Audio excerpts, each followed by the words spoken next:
Magandang tanghali.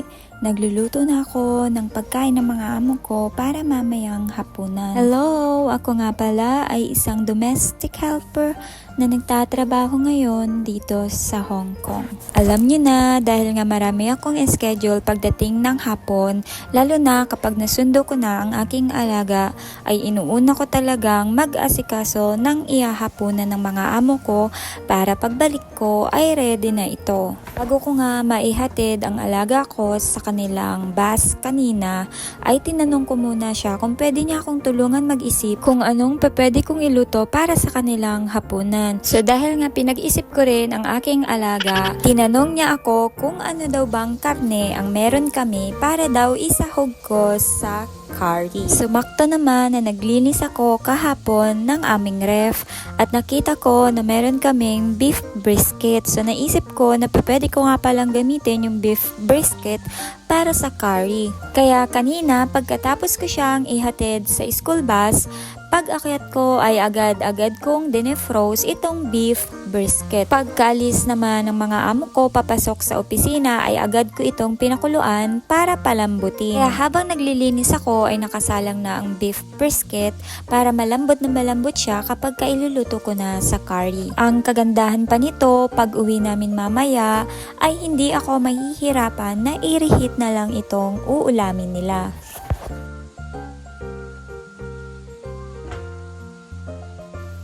Naalala ko rin na nagluto nga rin pala ako kahapon ng nilagang spare ribs para sa hapunan ng mga amo ko, pero hindi nila ito totally naubos. Kaya ang gagawin ko, yung natirang spare ribs ay isasama ko dito sa beef curry.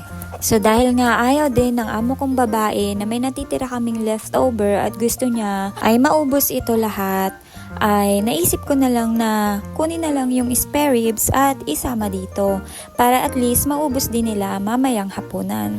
Nung mga oras po nga na ito ay tapos ko nang iprito yung patatas na gagamitin kong sahog at yung carrots, kaya igigisa ko na yung pinaka-karni niya. So habang nagigisa, pakiramdam ko ay medyo matigas pa yung beef na ginigisa ko dito sa malaking sibuyas at parang medyo alanganin siya mamaya para sa mga amo ko. Feel ko pa naman na yung paggigisa, tapos matigas pa pala yung karne. Hindi pa sapat yung 1 oras na pagpapakulo dun sa beef brisket na ginawa ko, so wala akong choice kundi hanguin uli yung ginisa kong karne at pakuluan pa dun sa natirang sabaw na pinagpakuluan ko kaninang umaga. After ng mga 20 minutes na pagpapakulo ay tinuluyan ko ng iluto yung beef brisket. Siguro pagbalik na lang namin mamaya at medyo maaga pa, dun ko na lang siya uli pakukuluan ng medyo matagal. Kasi mahirap naman kung wala pa akong nailuluto, maya-maya ay susunduin ko na yung alaga ko. So habang pinapakuluan ko sa mahinang apo yung beef curry, ay tinarget ko naman na asikasuhin itong shrimp na iluluto ko din sa hapunan ng mga amo ko. Itong shrimp naman ay imamarinate ko lang sa asin, kaunting chili powder at saka pepper. Tapos ay igigisa ko siya mamaya sa patola.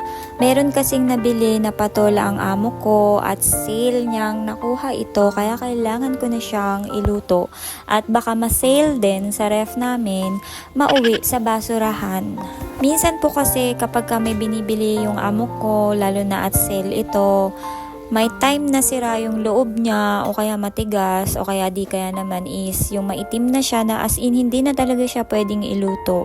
Kaya nangyayari, bumili ng sale yung amo ko tapos madediretso lang siya sa basurahan, so nasasayang.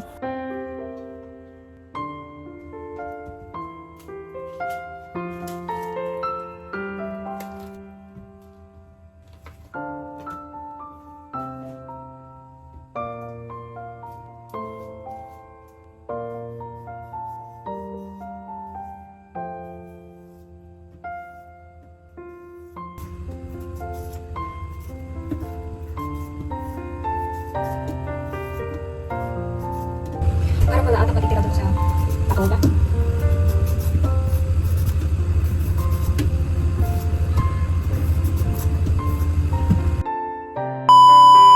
Muntikan pa nga pong walang matira dun sa patola habang binabalatan ko. So ayun nga, pagkatapos ko siyang balatan, hihiwain ko po siya ng into cubes para lang po hindi mahirapan yung mga amo ko mamaya na kainin yung patola. Pero mamaya ako na po ito iluluto pagdating namin ng alaga ko dahil madali lang naman itong lutuin. Igigisa ko lang naman siya sa shrimp, ay mas maigi pa kung mamaya ako na lang pagdating na lutuin para hindi rin siya malabog. Makatapos po nito ay magliligpit muna ako ng mga ginamit ko, iinom ng kape at magpapahinga ng onte. At maya-maya susundo na sa alaga ko.